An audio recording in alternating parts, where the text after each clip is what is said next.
ప్రభుత్వం అయితే సహాయక చర్యలు అంటే ముందు జాగ్రత్తగానే అన్ని చర్యలు తీసుకుంది. ఆ తర్వాత చకచక అడుగులు వేస్తూ వచ్చింది.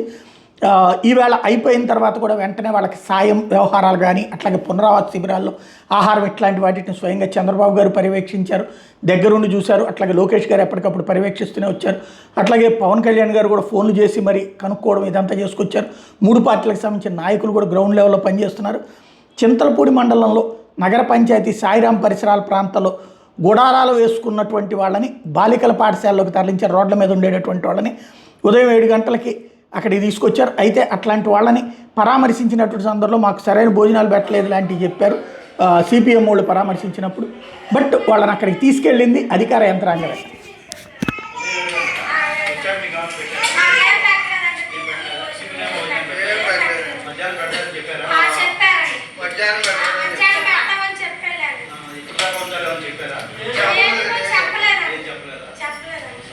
ప్రభుత్వం ఏం చెప్పిందంటే కుటుంబానికి 3,000 రూపాయలు మనిషికి ముగ్గురికి 3,000 ఎక్కువ మంది ఇస్తారు. ఇది వాళ్ళు పొద్దున వాస్తవంగా వాళ్ళు మార్నింగే అక్కడికి తీసుకొచ్చారు. మధ్యాహ్నం భోజనాలు ఏర్పాటు చేస్తాం, కంగారు పడద్దని కూడా చెప్పారట. బట్ ఈలోపు దాన్ని నెగిటివ్గా వైసీపీ వాళ్ళు ప్రొజెక్ట్ చేసిందంటే టిఫిన్ కూడా పెట్టలేదు అన్నటువంటిది.